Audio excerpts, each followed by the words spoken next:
Well, if you're measuring Bitcoin in dollars, the equivalent question is how low can the dollar go? And, we know from studying fiat currencies of the past, hundreds of them, that they all go to zero eventually. And so anything divided by zero is infinity. So really the price of anything measured in dollars could go to infinity.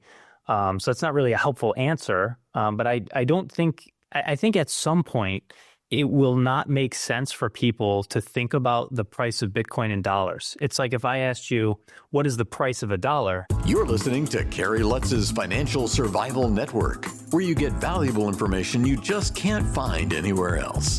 To thrive in today's trying times, you need the Financial Survival Network, now more than ever.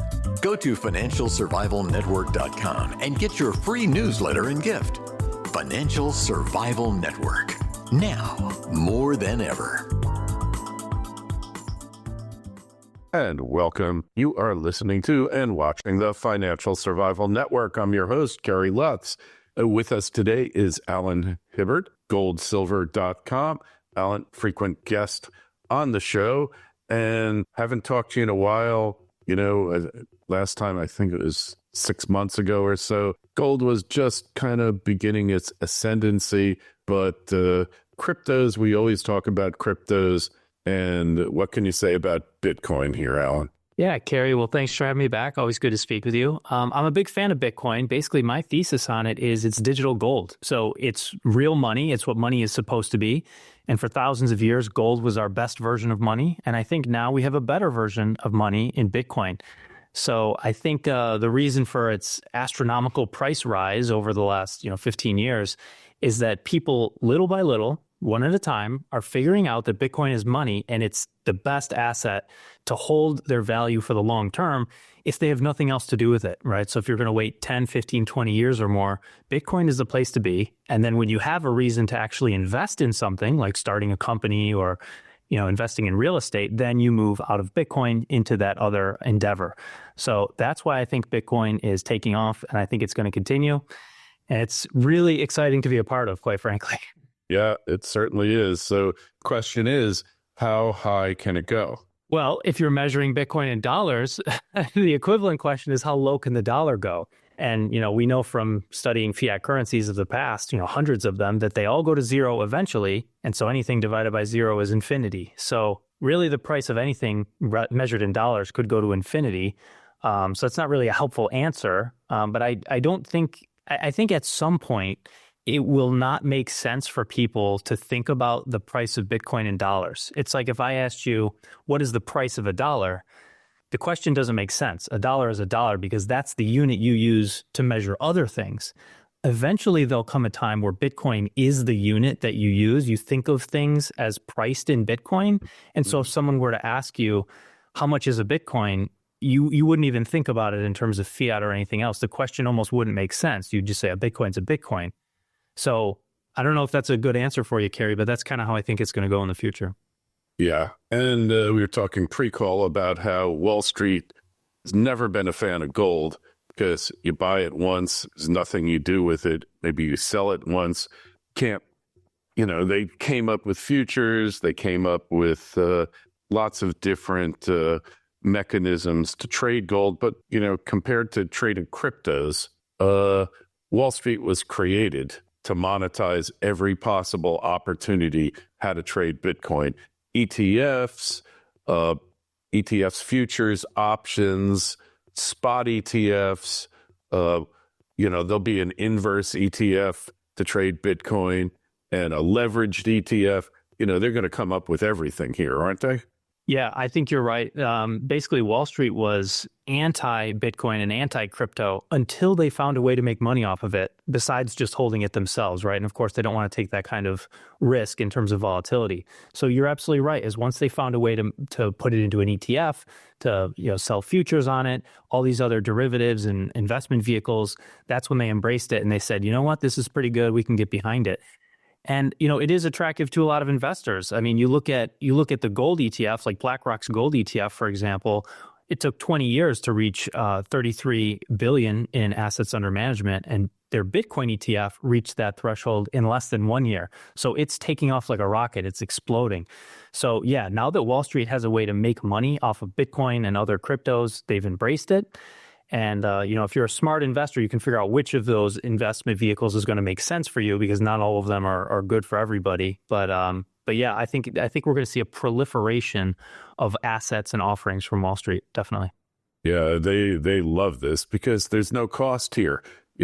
When they go take a company public, they got to go do due diligence. They got to send people out there. Here, their only thing, they set up an ETF. It's like, we set up an account for the ETF. We set up, we do our disclosures, and then we sell it, and we're off to the races. Now, presumably, they're actually buying Bitcoin, fully funding these ETFs. Do you think there's a potential for fraud with them, Alan? There's always the potential, but I have no evidence one way or another. I like to think they're doing what they say they're doing, but there's always a possibility that they're not, and that's kind of one of the reasons why investors might consider skipping these paper versions of Bitcoin and buying the real asset. Same with gold or silver. I mean, you don't really want to hold the gold or silver ETFs for 20 years. Not only because of that risk, but also because of tracking risk and management fees and all that kind of thing. If you're going to hold it for a really long time, you want to hold physical yourself. And that's true of gold, silver, and Bitcoin, right? So we learn a lot of lessons from the gold and silver market, and we apply them to the Bitcoin market. So I don't want to raise suspicions that I have no evidence that there is fraud going on, but it's always a possibility. And if there's no fraud now, maybe in 10 years, there's a little bit of fraud. Maybe it's only partially backed by the underlying asset that they claim. So you never know what's going to happen in the future. Better safe than sorry. Make sure you do your own due diligence and diversify where needed. Hey, and that's like if the government sets up a strategic Bitcoin reserve, you can't believe them, because just like they don't have the gold, or it's questionable at best that they have the gold, how you ever going to know that they have the Bitcoins other than the fact we say we do? I guess you'll have to look at the blockchain and somehow figure out what they're holding. Yeah, it's a good question. So yeah, it's really hard to know if they have the gold that they say they have. And of course, they can't just open the vaults and let people walk around. If they created a video of them walking around and counting the bars, of course, a video could be faked. There's no reason to know. And the same thing with Bitcoin is, yeah, we could look on the blockchain, but we don't know who actually controls the private keys of which coins. And, there could be a technology in the future like zero knowledge proofs where they could prove that they have it without actually revealing the private keys. So it's possible in theory down the road that happens. And then we do have a auditable trail of these coins. But in the current state of things, I don't think that's the case. I agree with you that it's hard to know, if they have the coins they say they have. A fine country like El Salvador that's made Bitcoin their currency, who the heck knows whether, they're not exactly transparent, right? As any government. It's an interesting thing, Alan, and we'll get into gold in a minute, but basically everybody in this planet hates their government now. I yet to find one country, maybe Finland, they think it's okay, but everybody hates their government for a variety of reasons. Yeah, the lack of, governments, we banded together to create mutual security. And all these governments do is make us feel more and more insecure every single day.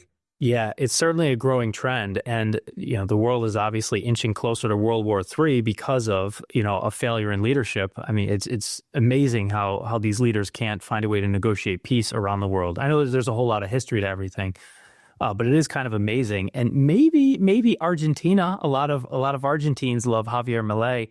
He lifted almost 5 million people out of poverty in the last year. So that's something. Yes, might be the only exception. Yeah, then maybe Finland or Sweden. I know in Sweden, they didn't really do lockdowns for COVID, and they're the only major country in the world that didn't have a recession in 2020 and 2021. But yeah, it's few and far between. I think a lot of people, depending on political views or economic views or whatever other kind of views they have, they dislike their governments for different reasons, as you're saying. But it is pretty common for people to dislike their governments. And I think the general trend is broken promises, right? It doesn't matter if you're left leaning or right leaning or whatever.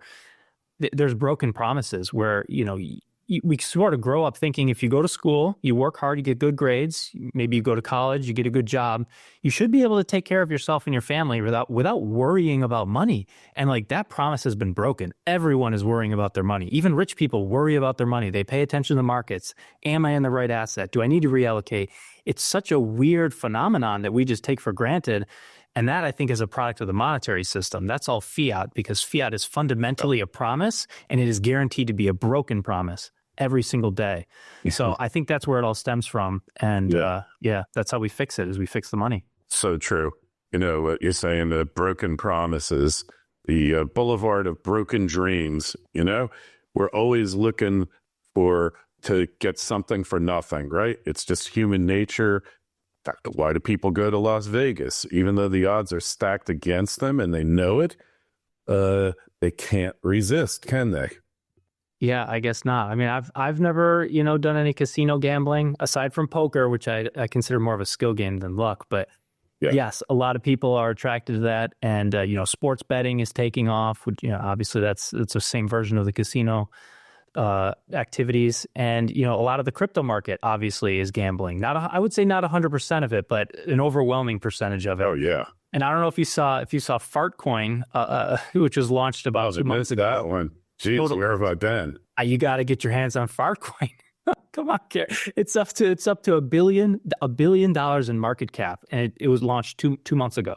So I mean, this is insane. I don't know who is putting their money into this, but there are all these different meme coins. It's absolute gambling. There's no value to the majority of these coins. And manipulation wise, there's no regulation here. Cryptos can be traded by somebody in India or China or in the United States, and they could be front-running it, back-ending it, all of that good stuff. And, really, it's it's the Wild West, literally, or the Wild East. Yeah, it absolutely is. And yeah, like you said, there's no regulation. And part of the downside about innovation is you can innovate faster than regulators can regulate. So you can always get these scammers that are pushing the latest technology that haven't been regulated or ruled on. And it's just a different version of the same story over and over. All these different rug pulls, empty promises, hype, speculation, gambling.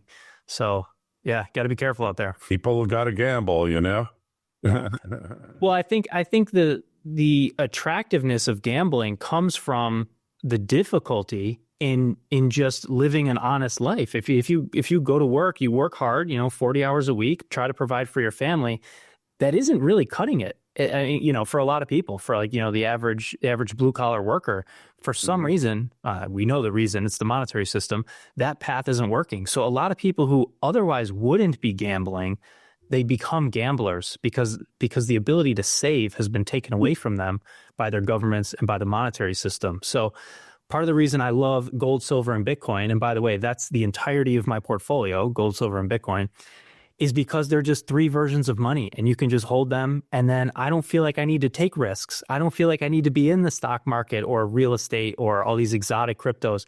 I don't have to take those risks. I don't have to gamble. I don't have to go to the casino. I don't have to do sports betting. I don't have to do that stuff. I can just save my way to an increasing portfolio and perhaps retire like that. We'll see.